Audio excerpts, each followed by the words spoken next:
Coming up on Nebraska Stories, the strange and spectacular masks of Doane Powell. A new use for old footballs.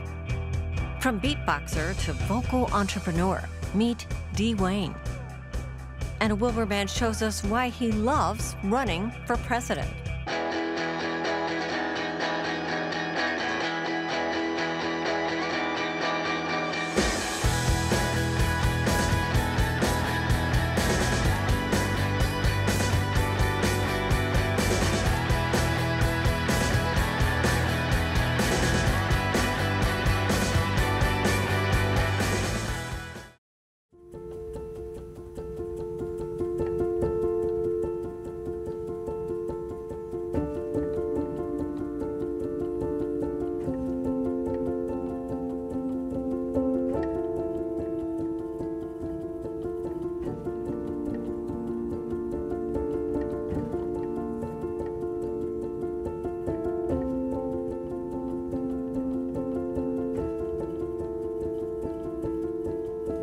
Doane Powell believed every face held beauty, character, or significance.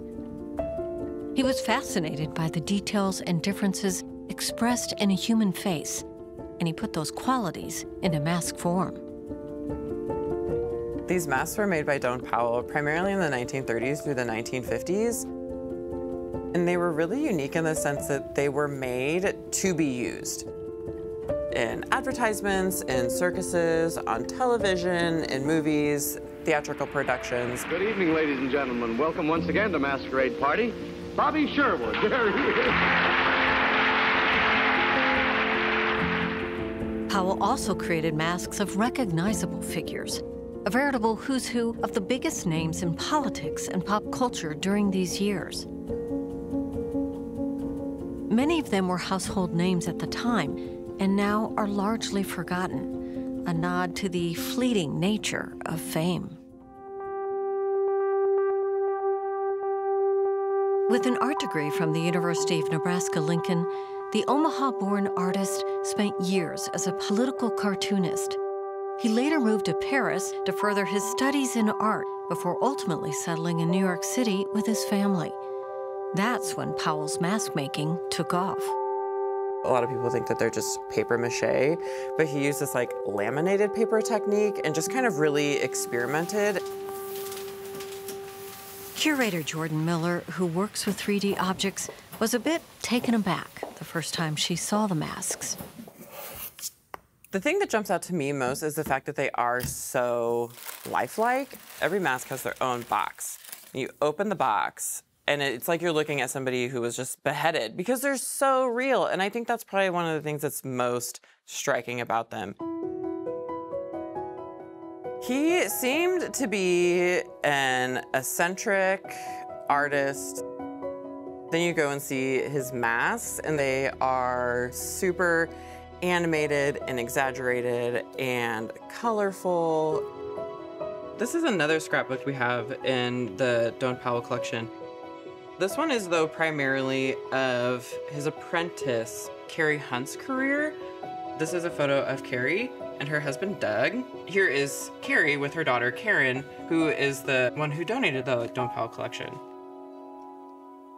Karen Schnitzbahn remembers meeting the eccentric artist after her mother, Carrie Hunt, reached out to Powell. She wrote a letter to him, and she said she was very interested in learning how to make masks, and he invited her to come to his studio and to learn. I was only about 3 or 4 years old. My mom took me into New York with her, and it was so funny and so exciting. Doane Powell was sitting on a bench wearing a pig mask that had a little straw hat, and he was waving to me, and I thought it was a little bit scary, but it was the funniest thing as well. And then we went to his studio. He was very kind.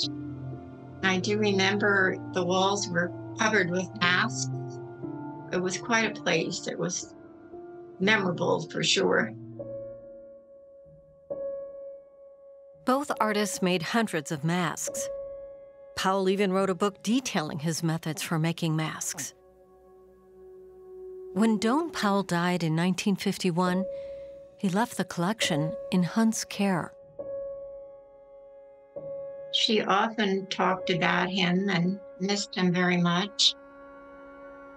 He really gave her so much knowledge about mask making. She enjoyed her time at his studio. In her later years, she did tell me that she hoped that I would keep the masks and perhaps find a home for them. I started writing to so many different museums, and I got the same answer most of the time that, oh, that's very interesting. We love those masks, but we just don't have any place to store them ourselves. I remembered that Doane Powell came from Nebraska. Carrie's daughter, Karen, actually reached out to us seeing if we were interested in acquiring this collection, and we were. And it was really great because it wasn't just the masks, it's also archival material. We have a large photo collection that's all digitized and online, and then we also have 2 scrapbooks. It just really tells a fuller story of who Doane Powell was and Carrie Hunt and how the masks were made and used. He had a lot of really unique techniques, but then it also presented a lot of issues after they had been stored in a variety of conditions for decades. The task of restoring these delicate creations fell to the conservators at the Ford Conservation Center in Omaha. It was a unique challenge to try and figure out what he had used and how they could conserve it or restore it or, get it to its true likeness. I find this one remarkable because it has a mixed emotion, and there's a special degree of tension that's in this smile. We have people coming and researching how he was doing what he was doing and how they can interpret that in their own work. One of the measurements that I've taken is the pupillary distance, and on average, our pupils are around 3 inches apart. One of those people is Adam Houghton, a theater professor who teaches a class in mask performance at Brigham Young University in Utah. They make up a remarkable collection as the work of an artist. For me, they have a meaning because the masks allow us to see things that we can't see in our daily life. For an acting student, it reveals all of this new skill set in terms of developing the body to be able to express all the emotions that the face can express. Using Powell's book as a guide, Houghton made his own mask.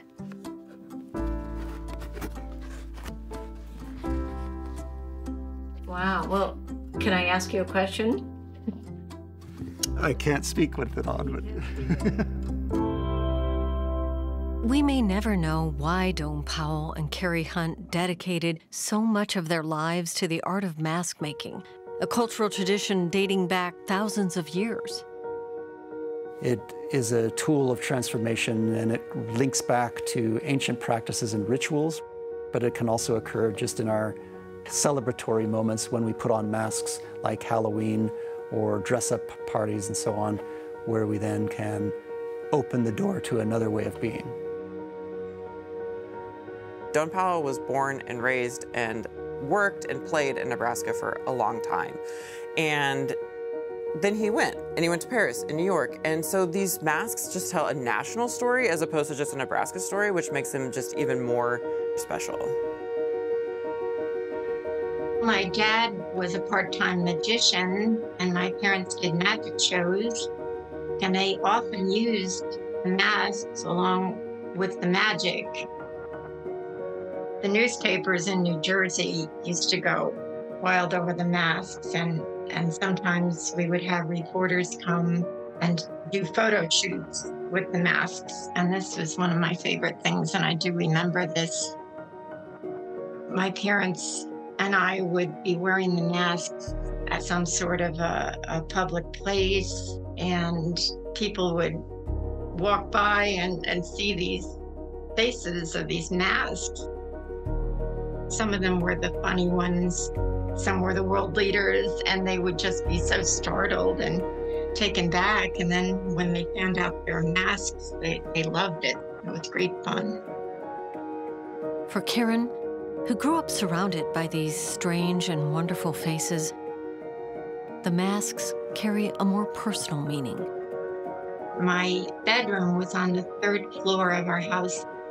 The 3rd floor had 2 bedrooms. So one of them was mine, and the other became the mask room. It was right next to my bedroom, so it was a little scary at night. I thought I would hear the masks talking to each other. I would have some nightmares about them. But there were also some masks that I felt were my playmates, my friends.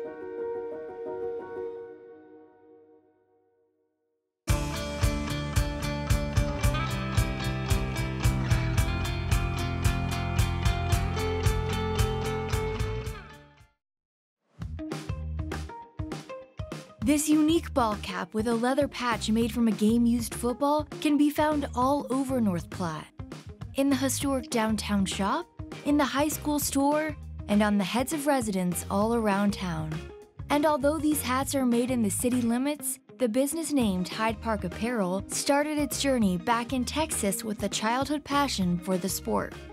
I was at home in Texas at my folks' house over Thanksgiving and kind of had the idea when I was looking through our old garage and seeing some really dusty old footballs that hadn't been played with for a long time. That kind of sparked the idea of what if they didn't just collect dust in the garage? What if you could repurpose them into something? Honestly, I think he was kind of playing it off on like, I don't know if this is a great idea, but what if we took game-used footballs and cut up the leather and made patch hats out of them? And I mean, I remember looking at my friends and being like, that's actually a really cool idea. Our first prototype, if you will, was kind of this old rubbery, nasty football that I thought, okay, if I just cut something out by hand and slapped it on a hat, would that even look cool? So me being a true Texan, I cut out the shape of a Texas, and I thought it looked really cool. And then even my other friends from Georgia and my wife from Nebraska, even though they're not from Texas, they still thought the Texas patch looked cool. So that first one made the cut, if you will, and we decided from there, what if we made more?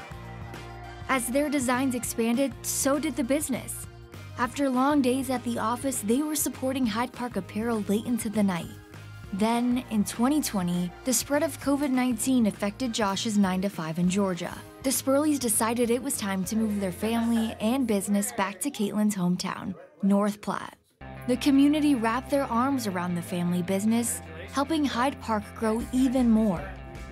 They reached out to me over Facebook for the chance to put their hats into our school store, unknowing that I also run a small business here that sells clothes and accessories. I kind of worked with him to get not only our high school store on board with their hats, but also our store, and people love them. They've really rallied behind us, which has been great. I mean, that's the Nebraska spirit behind just the good old people that want to support local. I was in small business banking here in North Platte. Most nights and weekends from like 9 to 11, 9 to midnight, I'd be cutting leather patches and attaching hats. I had a number of folks in my corner just say, hey, when are you gonna take the big leap? And so while I did enjoy what I did in banking, it was like, I'm not getting any younger. Like if I want to follow my dreams and do an entrepreneurial venture, there's no time like the present, so took that leap and haven't looked back. Completed that, just like that.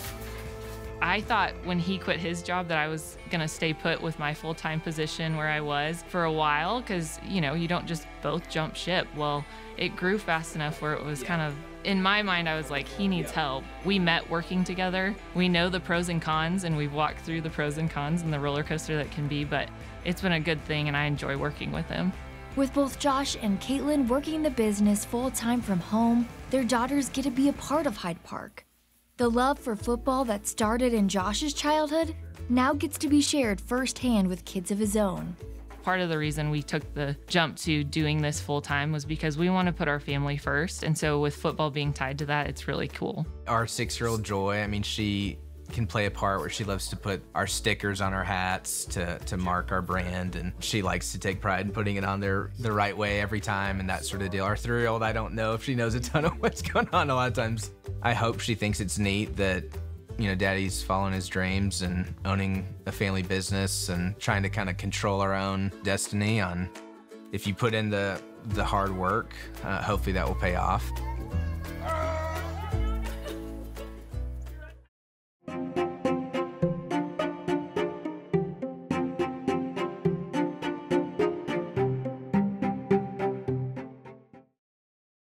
Hey, what's up? I'm D. Wayne, and I'm a vocal entrepreneur. So I'm a host / master of ceremonies, a public speaking coach. I'm a radio host, TV host, freelance commercial host, a voiceover artist, and pretty sure I'm missing something. That's when you know you're busy, when you can't list all the things you do, right? Yeah. Red 945, D. Wayne in the AM this past Friday. D. Wayne is a busy guy. A few hours a day, he's on air at a local radio station, also its program director. The rest of the time, he's doing a wide range of things for the business he's built for more than a decade. As D. Wayne with a hyphen, by the way. I decided to throw the hyphen in there because everyone had a performer name. And so I didn't want to be like DJ Etch-a-Sketch or anything. So I just decided to use my regular name, but make it easier to pronounce. So when did this all start? I would say this started in high school. I was hosting pep rallies. I was probably a junior, like 11th grade. And I really saw that people were responding well. And I didn't felt good about being in front of an audience. That wasn't my favorite part. It was the fact that the audience responded.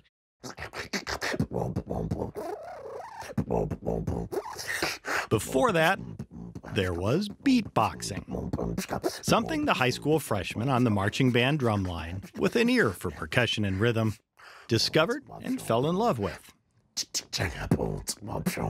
When I first started, it was the thing. Like I was D. Wayne Beatbox. What is beatboxing? Beatboxing is the art of producing sounds using your nasal cavities, your lips, your tongue, your teeth, your vocal cords. It's anything in your body that you're doing to produce percussive sounds.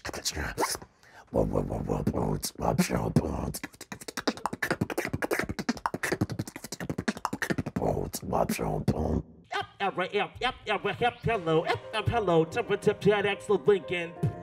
Back when he was just D. Wayne Beatbox, TEDx Lincoln invited him to talk about the evolution of the art form. So emotion's actually a huge part of it. And I'll actually want a little crowd interaction here. What happened afterwards was an aha moment for the entrepreneur. Thank you. The emails I got said nothing about my noises. Great presentation. Would you mind coming and introducing blank, blank, blank, blank, blank? It's like, whoa. All those skills that I had built were the ones that got their attention, not me making all this noise. That was my aha. Let them see a cha-cha. He still beatboxes, but after UNL's Angler Entrepreneurship Program helped him hone his plan, D. Wayne grew his business. Class of 2027, welcome to the University of Nebraska, Lincoln. His alma mater is a frequent client.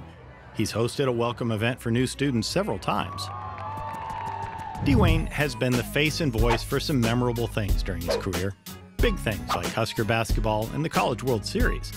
Powerful things like an event helping vets transition to civilian life. But nothing like this. Fans, welcome to the gorgeous Memorial Stadium for Volleyball Day in Nebraska. How are we feeling? And this one right here gives me goosebumps. Nebraska is now a world record holder for an attendance at a women's sporting event. Go Big Red! This is awesome. To feel the energy and know that everyone is happy, everyone's on the same page, and I just get to add to it and push it a little bit. Yay!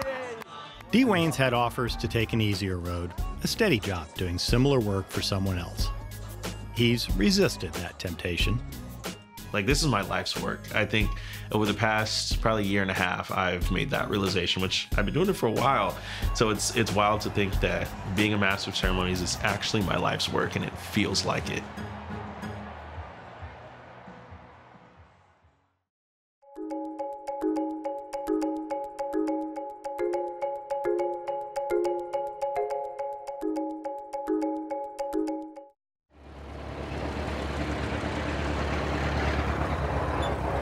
The small town of Wilbur in southeast Nebraska is known as the Czech capital of the USA. While its heritage is Eastern European, there's one thing that's all American.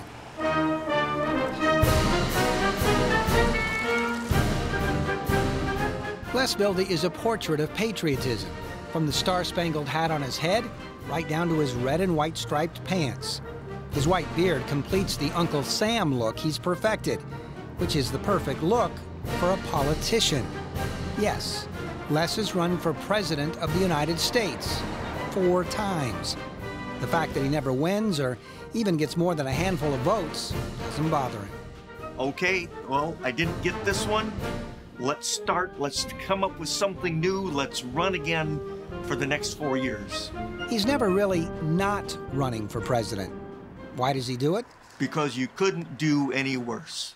It's my campaign slogan. I've been using it ever since I started running for president in 2007. Get more with less, because you couldn't do any worse. You can't accuse Les of not telling the truth. He even refuses to make campaign promises to voters. If I promise you nothing and I accomplish nothing, you won't be disappointed that you voted for me.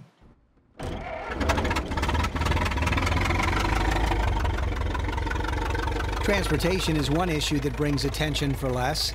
He calls this 1920 Model TT Ford truck his mobile campaign headquarters. It's the same truck his dad drove when he was in high school back in the 30s.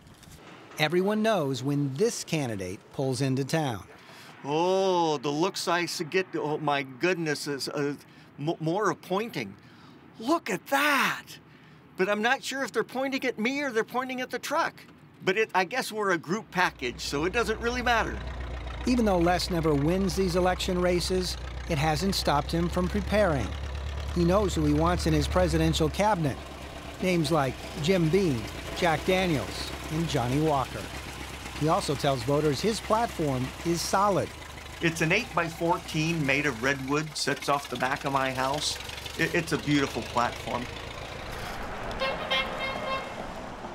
Even if Les never wins an election, and he most assuredly won't, he will still be remembered thanks to the Les Vilde Presidential Museum and Library, which is already built right off the highway in Wilbur. Some people think it looks like an outhouse. I say it's all in the eyes of the beholder. It's a 2-story structure. The first floor, the library is on the first floor, the museum's in the basement, and we're proud to boast that there's new exhibits added daily. Free admission, children half price. Another place Les frequents is the local Foxhole Tavern. Beer party supporters, hey, how's it going? The beer in this beer party actually stands for the group's mascot, a biologically engineered cross between a bear and a deer. At least that's what they say it stands for. Les usually buys the rounds. His campaign supporters take up an entire table in the back. And no matter the year and no matter the opponent, they know how the race will end. I would put Les's chances at less and less. Yet it's not so much about the winning and losing with Les. They see him as someone who's not just a local character, but a candidate with character. I guess I'd say there is so much hate in this world anymore, and I could not tell you one person that hates Les or one person Les would hate. He is just an awesome guy, awesome guy. Bravo, bravo, bravo. Which leads to the real reason Les has been running for president since 2007. It's about a different campaign, one to encourage us to use politics to bring the country together instead of tearing us apart. Because I see a lot of the conflict. Maybe hatred is a too strong of a word, but it's I don't know. It seems that people, when people are having a good time, things seem to fall into place. It's going to work out better than when they're fighting, when they're conflict. So, yeah, put that smile on their face. That smile is the only campaign promise Les knows he can deliver.